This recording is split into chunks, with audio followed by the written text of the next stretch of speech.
Hey, my friends, this is George. I'm back with the spread, but today we're presenting the 2024 NFL mock draft. We're doing the first 10 picks for you. We're going to break them all down, and they're all going to be great picks. But you know what's great?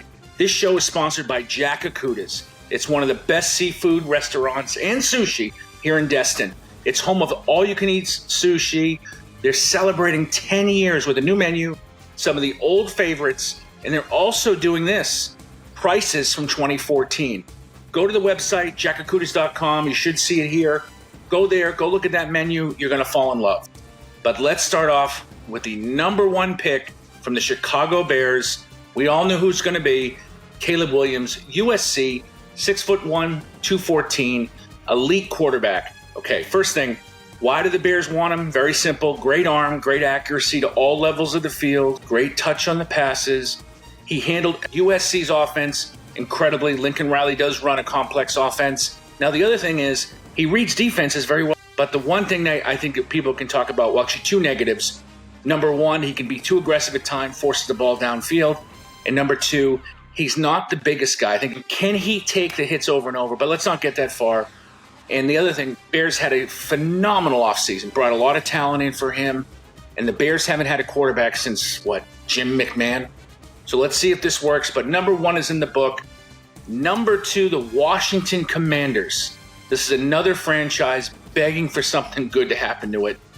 New head coach Dan Quinn would love this pick to be a 10-plus year franchise player. Now, this pick is very simple. Don't overthink it. Don't listen to his agent. I know he's trying to push him to another team. Jaden Daniels, LSU quarterback, 6'4", 210, elite athleticism across the board. Great burst, great speed, agility, outstanding runner, but has above average pocket passing. He wants to throw the football. I know some people fall in love with Lamar Jackson. This guy's much different. He's a great deep passer as well. Now, the one concern with him as well, he's very thin. So could durability be an issue? But what a pick that would be for Washington. I know there's some names coming up in the next 10 days before we get to the draft that are starting to pop up. Does he want to go there? Does Washington want to try other guys? But for me, this is the number two pick. Phenomenal quarterback. What did he throw for 50,000 yards last year? Heck of a year at LSU. Washington, for your fans, don't screw this up. Get him. Forget it. You got a quarterback next 10 years. Number three, the New England Patriots. New era in New England. Jared Mayo replaces Belichick, who is insanely hated by his old bosses suddenly, the Crafts. They made a whole documentary on him. They hate the guy. Now, since Brady left, this franchise has been hot trash. Some argue that Belichick and his staff ruined Mac Jones. They got Bailey Zappi. He stinks. So the team's either been piss poor at the position there.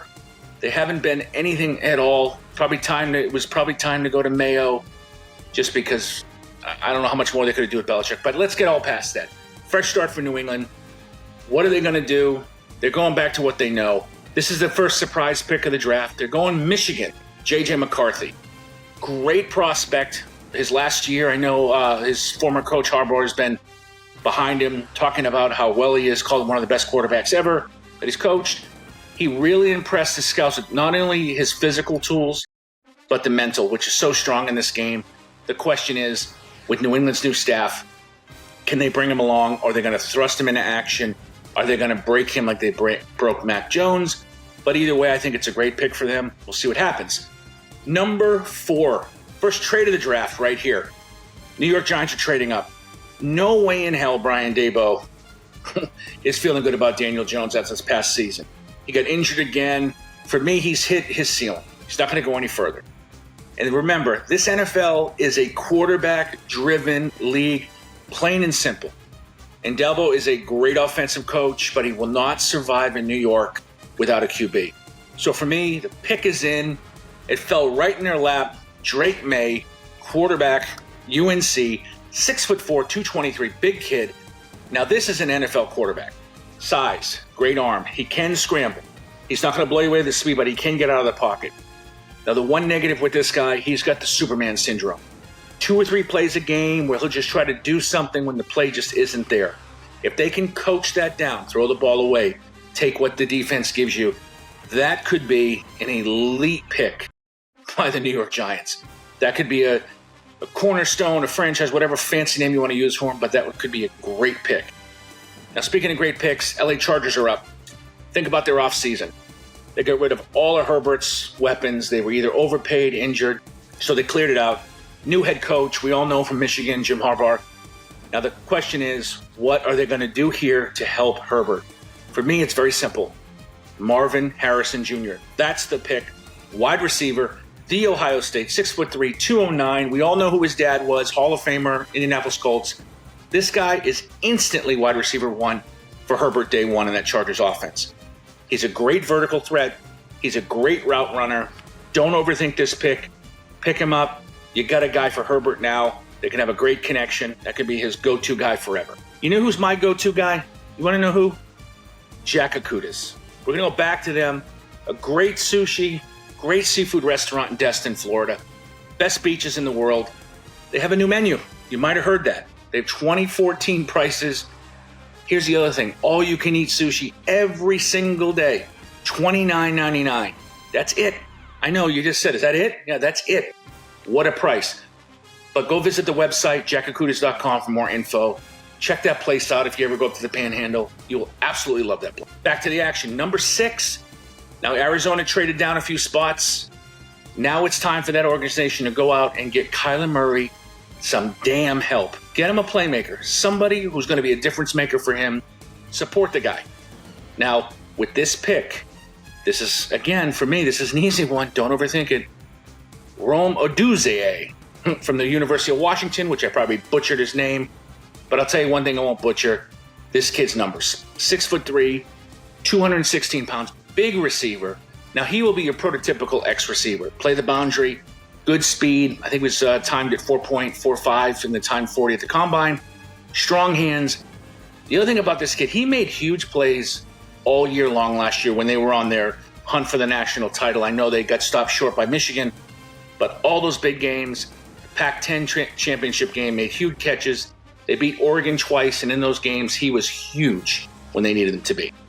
So get Kyler Murray some help. And the bonus of this, if Kyler Murray turns out not to be the long-term answer at QB, now you still have an elite receiver to partner with the new quarterback. Number 7, the Tennessee Titans. Now, this is a name, if you searched it through all the mock drafts, pretty much everybody's in consensus who's Tennessee's going to pick. And for me, I think this is another good pick. They got a new coach. This is definitely a pick that will fill a need, especially after Taylor Lewan was released, not last year, but the year before.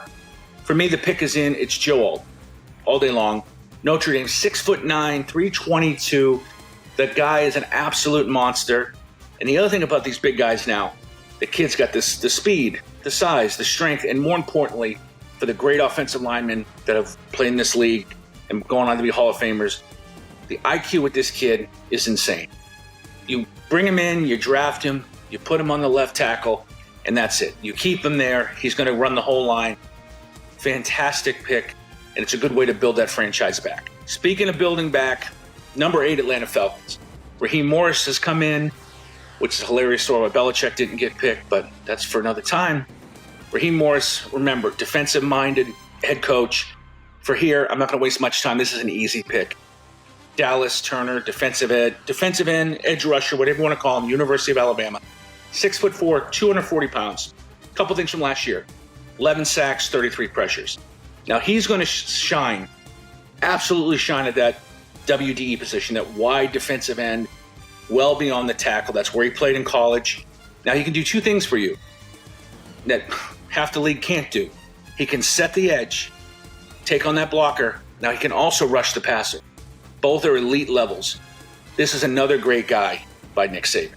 Another guy that came through the program, did everything he's supposed to do, did 3 great years there. Great pick here for Atlanta. Pick him. You don't have to worry about the defense on that side. We've got another trade coming in right now. I'm going with Indianapolis Colts trading up.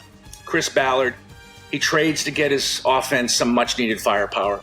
They got Anthony Richardson last year. He got banged up, but let's get him some pieces. And here, the pick is in. The Colts are going to select Malik Neighbors, LSU, 6 foot, 200 pounds, absolutely electric. Last year, 1,500 yards, 14 touchdowns at LSU. A couple things about him. He can play both the X position, the boundary receiver. He can play the slot receiver. Put this guy out there. He's going to get you big yards. He's a big run after catch guy. Throw in the middle of the field. You miss one tackle, he's going to get you 20, 30 more yards. He did it throughout his career at LSU. It's not going to change in the pros. And this is a big trade up for the Colts from the Bears. Take the pick, Colts. Give Anthony Richardson all the weapons he's going to need because that kid's still raw. But can I tell you what's not raw and doesn't need work? The absolute happy hour here at Jack Akuda's. I didn't talk about this before, but think about this. Every single day, 3 to 6 p.m., happy hour. $6 craft cocktails. You're going to have $2 off all sushi rolls. 2 for 1 wine and wells. Yeah, 2 for 1 wine and wells. $1 off selected drafts. Go to the website, jackacudas.com. Look at all their specials. This should be illegal, having happy hour daily, 3 to 6 p.m. And then you put that on top of the all-you-can-eat sushi. That's also daily, 11:30 to 2. Well, either way, go to the website, check it out. You're going to love that place. But let's wrap this up. Our top 10, the New York Jets, who I absolutely hate as a fan, but they're in a great spot here. Are they going to do one of two things? Are they going to draft for the future, get better at a position that they absolutely need, or are they in the mode to kind of win now, get the best player available? You got Aaron Rodgers coming back after that Achilles tear, I think, with first game, 3 or 4 plays in. So they have him. Head coach is on the hot seat. Let's not joke around about that. He's already there. They have to win this year. Joe Douglas, their GM, he's probably on the hot seat as well. So this pick, they could either go franchise offensive tackle, or they can go to somebody that's going to help Aaron Rodgers as well on the passing side. And that person, the pick is in, Brock Bowers. Tight end, all-world, Georgia, 6'4", 240. I think that guy's been great for, 2.5 years now. If Georgia needed a big catch in the regular season, the SEC, or the playoffs, he was the guy. He got injured last year. Their offense fell off. He came back. Outstanding. This is a great pick. He's going to open up the middle of the field for Rodgers. And the other bonus for him, he can actually block. A lot of these tight ends that come up in now, they're too small. They're not physical enough. But you could put this guy on that line. He's going to block from the running game, but he can also slip out. He's going to be a mismatch nightmare for teams. Put a safety on him, a linebacker. Either way, he's getting open. That's the pick. That's the top 10. I live and die by these picks.